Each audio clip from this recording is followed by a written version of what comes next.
rainy today again, although there are dry spots, so there's a good chance I could find somewhere to fly today anyways. There actually was an earthquake earlier today too. I felt it very slightly in the early morning.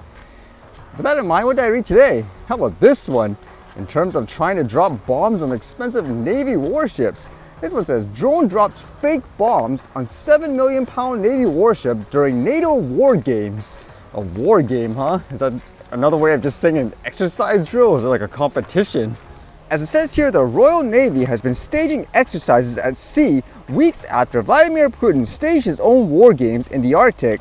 A drone successfully dropped bombs on the XV Patrick Blackett, the Navy's experimental vessel, built at a cost of 7 million pounds. The exercise was to show off the latest advancements in Britain's warfare technology. Britain is among 27 nations participating in NATO's Digital Ocean Initiative taking place in Portugal. The event in the Troy Peninsula showcased the Royal Navy's use of autonomous systems in military exercises. The Naval War Force unleashed a wide range of uncrewed systems including hand-launched drones, surveillance drones, mini quadcopters, and Pacific 24 boats. Images also showed the infamous UAV Rotron drone dropping artificial bombs on the ship. NATO said the war games reflect the modern military methods at sea, as witnessed in Ukraine's attacks on Russia's navy with uncrewed drone boats. Last week, Putin sent 2 nuclear submarines under the polar ice cap in the largest naval war exercise since the Cold War. The Emperor Alexander III strategic nuclear submarine, capable of carrying caliber hypersonic atomic missiles, was ordered on a subglacial march along the Krasnoyarsk Yasin M-class nuclear-powered attack sub. Everyone trying to one-up each other though on the tech, with who knows what's going to potentially happen in the future with all this non-stop war and so forth, huh? And I was reading this where apparently the company Skydio is releasing a new drone in a dock solution of sorts. It says Dock for X10, the future of scalable autonomous flight and data capture. These are solutions that are becoming more popular with things like construction sites, for example, because one, you could just do this autonomously where the drone will fly out, capture various images and gather data about a project, go back in charge, and at the same time, for a lot of places, you could actually operate these drone-in-a-box solutions without having to have, for example, a drone license of sort anyways. So with that, the basic pitch for this is how you don't need just one operator flying every single drone. I guess you could use this to manage like a bunch of them. It says, to pull forward the future of autonomous drone flight and data capture, Skydio is proud to announce Dock for X10. With Dock, drones can be stationed everywhere they are needed, ready to respond. So is there anything extremely unique about this? It seems like one thing is being able to fly this in various environmental conditions. That's what they say here. It says Dock for X10 is built to withstand almost anything Mother Nature can throw its way. Tested against 160 mile/hour winds, Dock didn't budge. It has built-in HVAC to maintain a safe operating temperature for the drone in -4 degrees Fahrenheit to 122 degrees Fahrenheit. Dock can withstand an intense rainstorm, and flight operations from Dock are possible in moderate rain and winds up to 28 miles per hour or night. Now, that's one thing I'm surprised more drone manufacturers haven't innovated yet in terms of making things, for example, weather resistant as a standard. Can you imagine that for the consumer drones? I mean, that's one drawback. Like today, when it's raining in certain parts, you just can't fly the drone. And this was going around a lot in the news today that I was reading. Apparently, the mayor in New York City has been charged for things like taking bribes and so forth. That's what they say. But at the same time, he's claiming he's being retaliated against, which is kind of interesting to think about. So first, this one here says, the latest, NYC mayor charged with taking bribes and illegal campaign funds from foreign sources. The U.S. Attorney's Office in Manhattan alleges in the indictment that Adams compounded his gains from the illegal contributions by gaming the city's matching funds program, which provides a generous match for small dollar donations. FBI agents entered the mayor's official residence and seized his phone early Thursday, hours before the indictment was made public. The indictment caps off an extraordinary few weeks in New York City as federal investigators have homed in on members of Adams' inner circle, producing a drumbeat of raids, subpoenas, and high-level resignations that have thrust City Hall into crisis. So initially you would think, okay, it's one of those stories, corrupt politicians taking bribes, what's new, right? And there were people that were cheering it just because they didn't agree with this person's decisions in the past with things like lockdowns and so forth, from what I gather.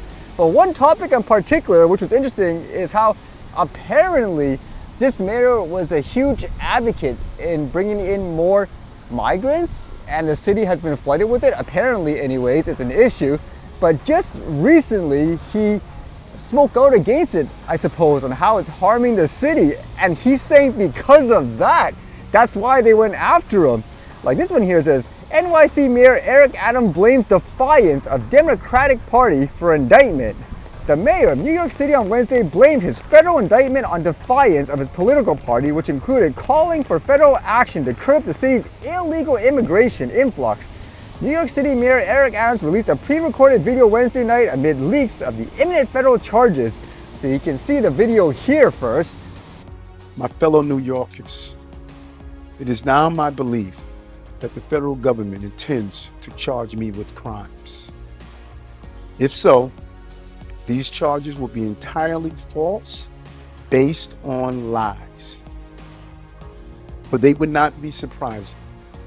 I always knew that if I stood my ground for all of you, that I would be a target.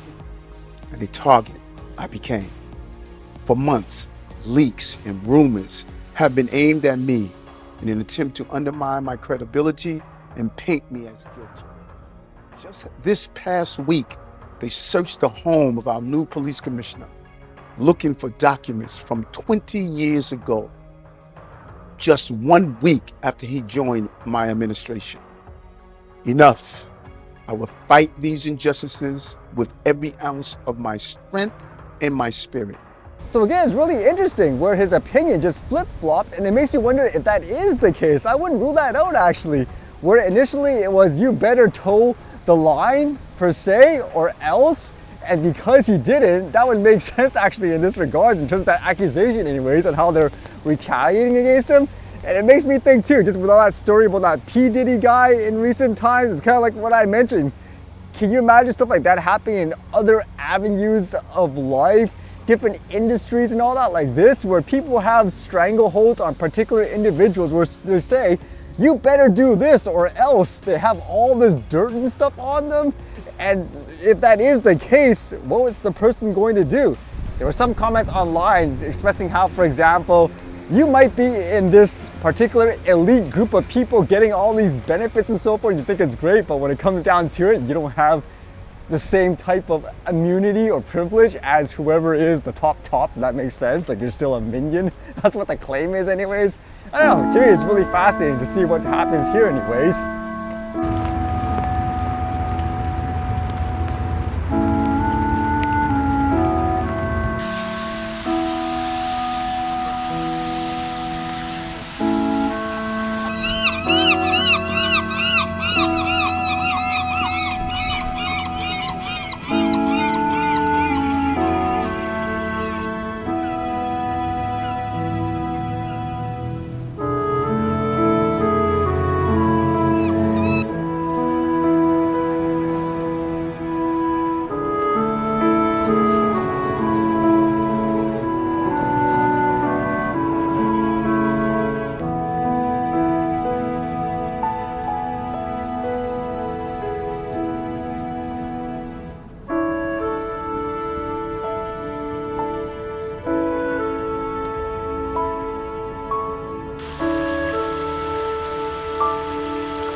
All right, see you guys later.